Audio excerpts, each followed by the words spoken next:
What's going on, guys? My name is Ace, bringing you this Money in the Bank 2012 pay-per-view results and highlights.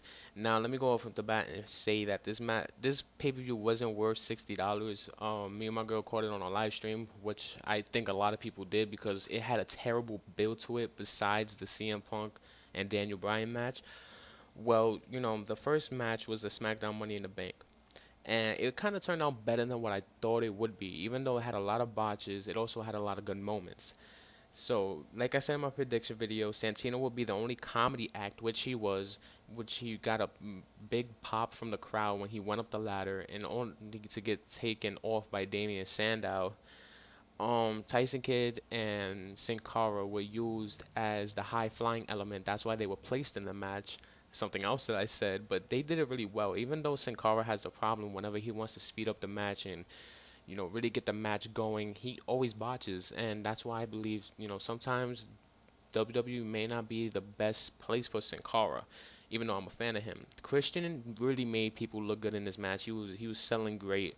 He did a tribute to Edge with a spear in midair.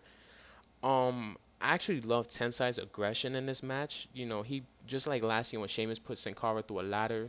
Tensai did the same thing this year, but Sin Cara didn't go through it. He bounced off of it, and then he threw Dolph Ziggler into the announce table, which I actually thought was pretty awesome because I didn't know Ziggler actually sold that good or he was actually hurt because of what he felt. But at the end of the match, you get Christian trying to claim the Money in the Bank briefcase, and Dolph Ziggler comes out of nowhere, knocks Christian off, and there's your Money in the Bank winner, Dolph Ziggler. After the match, the Miz music hits, and the Miz actually looked pretty good with the suit and beard, saying that if people missed him because he's been shooting the Marine.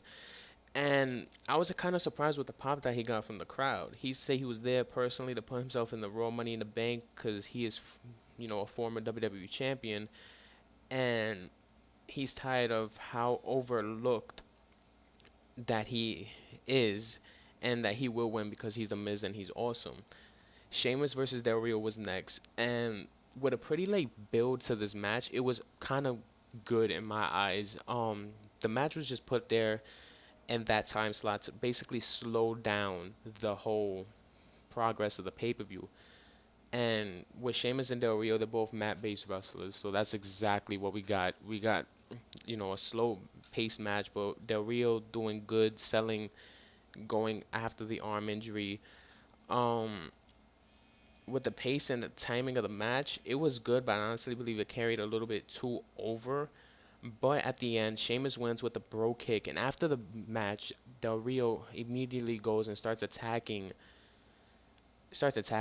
freaking Sheamus, and you hear the crowd saying, "We want Ziggler, we want Ziggler." So as soon as Ziggler's music hits, the crowd goes wild.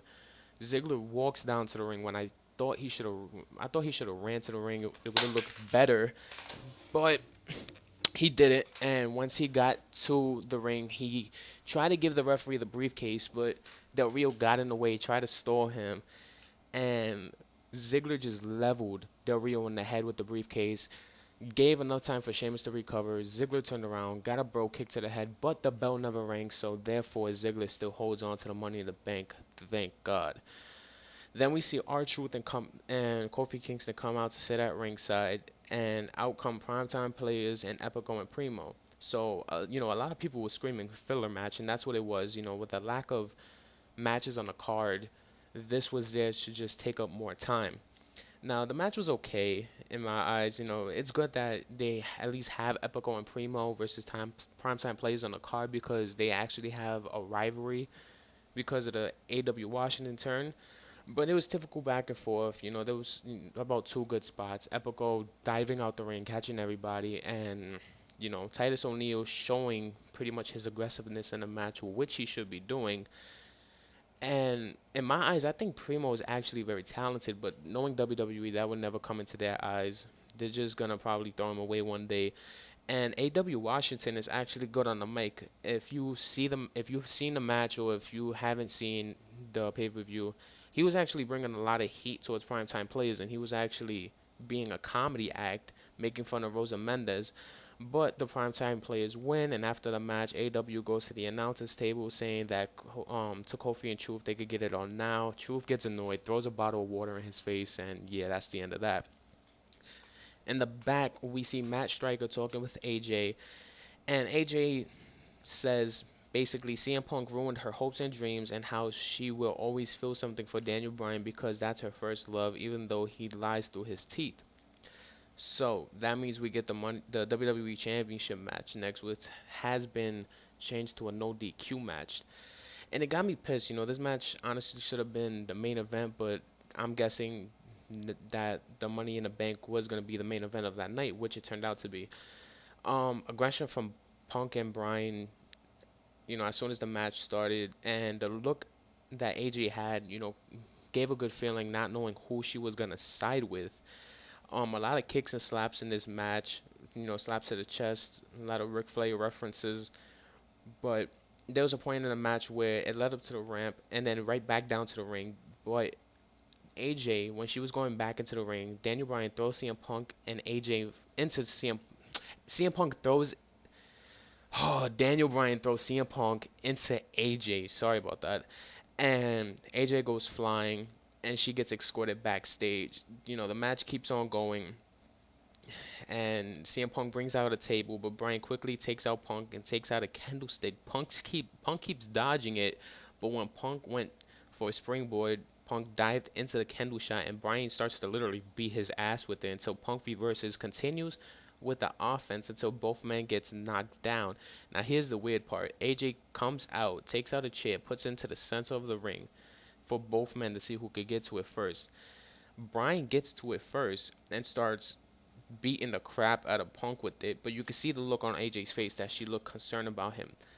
But Punk reverses it sooner or later and puts the chair in the corner. When he was going to throw Daniel Bryan into the chair, you see AJ stand in front of the chair. So that gave Bryan enough time to recover and throw CM Punk into the chair. Now, Bryan goes for the candlestick and AJ steps on it.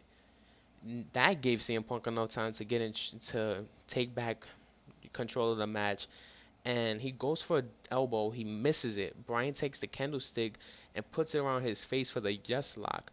CM Punk reverses it, hits a GTS, gets a 2 count, looks at AJ, and then goes for the table. He puts Bryan onto the table, and he goes for the elbow again, but Bryan immediately reverses it. And what happens is that the match basically ended by CM Punk gives Bryan a German right onto the table.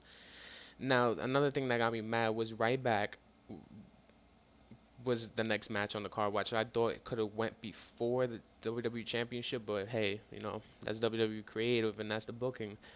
But you get a Ryback match, and at least he got his ass beat a little bit, but the winner and still undefeated is Ryback. Next was the Divas match, which wasn't nothing really special. I was just surprised that they used Tamina and Kaitlyn. Kaitlyn's just been that. I think the last time we saw her was on that little feud she had with Vicky Guerrero. But when all 6 of the Divas was in the ring, I actually thought Karma was gonna come out and just kill everybody. But hey, maybe she really is gone. But the winner of that match was Layla's team, and Layla's team was Tamina, Kaitlyn, and Layla. Now it was time for Raw's Money in the Bank. Now I'm not really gonna talk about this much because it really got me pissed off. With a lot of good sells in the match and less botches than the Smackdown one had, but at the end of the match was the most exciting. But we all knew John Cena was gonna win this one.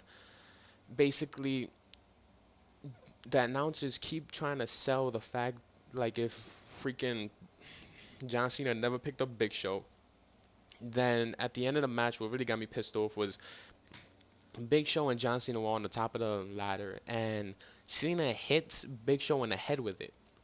And when he hits him in the head with it, the chain snaps off, and Cena has the briefcase in his hands. So therefore, that's your winner. Now, Big Whoop, we all knew Kane wasn't going to win because what's Kane going to do? Kane's been losing, and they don't know whether they want to turn him face or heel. Big Show, there would be no point on giving him the Money in the Bank. Chris Jericho's leaving WWE to go on his tour of Fozzy. The Miz Well, I think he's gonna make his way back to WWE television. So the only one that was logical was John Cena. So now you can expect John Cena to go after CM Punk. But anyway, you guys, that was my whole review for Money in the Bank 2012. It wasn't the best pay-per-view. Like I said, it was not worth $60. I just went and, caught a live stream. But my review, I would give this Money in the Bank pay-per-view 7.5 out of 10. Maybe I would have gave it a 8.5 if The Miz actually won. But I want to know what you guys think. What did you think about the pay-per-view? Did you think it sucked? Did you think you wanted Christian to win or Cody Rhodes to win? Did you want to see Daniel Bryan walk away with the WWE Championship? You guys let me know. Sorry I'm stuttering a lot. It's just, yeah, I have so many notes. I just skipped through a lot of them. But like I said, you guys let me know in the comment section below. What did you want to see in this Money in the Bank pay-per-view? Did you like it? Give me your rating. Don't forget to check out my content. Leave a thumbs up on this video. If you like what you see, don't forget to hit that subscribe button. My name is Ace. You guys have a wonderful night.